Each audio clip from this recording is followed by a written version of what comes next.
Sir, ಈಗ ಬಿಡದಿ ಹೋರಾಟ ನಾಳೆ ದೊಡ್ಡ ಮಟ್ಟದ ಹೋರಾಟಕ್ಕೆ ಅದು ಪಾದಯಾತ್ರೆಗೆ ರೈತರುಗಳ ಹೋರಾಟ ಏನಿದೆ ಅದಕ್ಕೆ ನಮ್ಮ ಸಂಪೂರ್ಣವಾದ ಜವಾಬ್ದಾರಿ ಇದೆ. ನಾನು ಇನ್ನೊಂದು 2 ದಿನ ಕಳೆಯಲ್ಲಿ ಈ ಇದೇನೋ ಮೊನ್ನೆ MLC ಚುನಾವಣೆ ವಿಷಯದಲ್ಲಿ ಈಗ ಜಾಸ್ತಿ ಅದೇ ಪ್ರಚಾರ ಇದೆ, ಅದು ನೀವು ಮುಗಿಸ್ಕೊಳ್ಳಿ, ನಿಮ್ಮನ್ನು ಕರೀತೀನಿ. ನಾನು ನನ್ನ ಕೂಸು ಅಂತ ಹೇಳಿದ್ದಾರೆ, ಇದು ಕುಮಾರಸ್ವಾಮಿಯವರ ಕನಸಿನ ಕೂಸು ಅಂತ ಹೇಳಿದ್ದಾರೆ, ಅದನ್ನು ನಾವು ನನಸು ಮಾಡಲಿಕ್ಕೆ ಹೊರಟಿದ್ದೇವೆ ಅಂತ ಹೇಳಿದ್ದಾರೆ. ವಿಧಾನಸಭೆಯ ಕಲಾಪದಲ್ಲಿ 2007 ಜುಲೈ 30, 31 ಮತ್ತು 1ನೇ ತಾರೀಕು 3 ದಿನ ಏನೇನು ಚರ್ಚೆ ಆಗಿದೆ. 2007 ಅಲ್ಲ ಒಂದು ನಿಮಿಷ ಇರು, 2000 ಇನ್ನೊಂದು ಸಲ ಹೇಳ್ಬಿಡ್ತೀನಿ, ಕರಿತೀನಿ ನಿಮ್ಮನ್ನೆಲ್ಲ.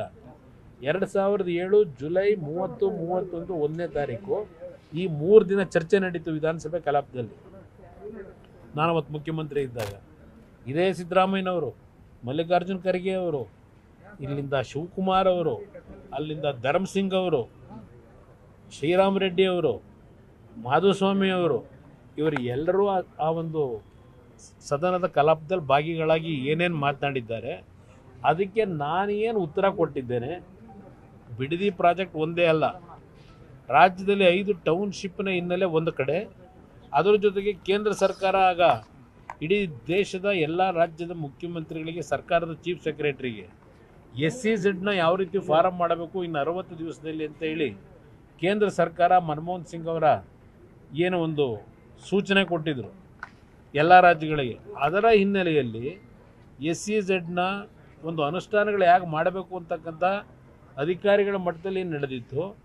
ಅವತ್ತು ಏನೇನು ಅಪಾದನೆ ಮಾಡಿದ್ದಾರೆ, ಸತ್ಯಶೋಧನಾ ಸಮಿತಿ ಅಂತಕ್ಕಂಥದ್ದನ್ನು ಕಾಂಗ್ರೆಸ್ ನಾಯಕರು ಅವತ್ತು ಏನು ಮಾಡಿದ್ರು, ಸತ್ಯಶೋಧನಾ ಸಮಿತಿ ಕೊಟ್ಟಿರ್ತಕ್ಕಂಥ ವರದಿ ಏನು, ಅದರ ಮೇಲೆ ಇವರೆಲ್ಲ ಏನು ಮಾತಾಡಿದರು.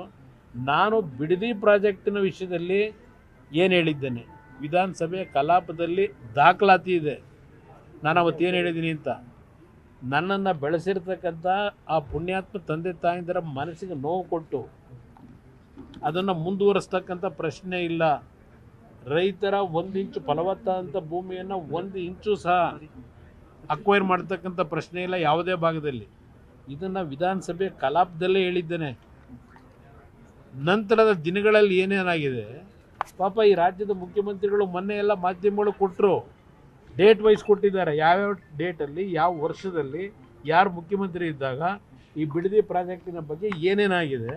ಮೊನ್ನೆ ಒಂದು ದಾಖಲಾತಿ ರಿಲೀಸ್ ಮಾಡಿದ್ರಲ್ಲ, ಇದರ ಬಗ್ಗೆ ವಿವರವಾಗಿ ನಾಡಿದ್ದು ನಿಮ್ಮನ್ನೆಲ್ಲ ಕರೆದು ಸಂಪೂರ್ಣವಾಗಿ ವಿಧಾನಸಭೆ ಕಲಾಪದಲ್ಲಿ ನಡೆದಂಥ ವಿಷಯಗಳನ್ನು ನಿಮಗೆ ಕೊಡ್ತೀನಿ.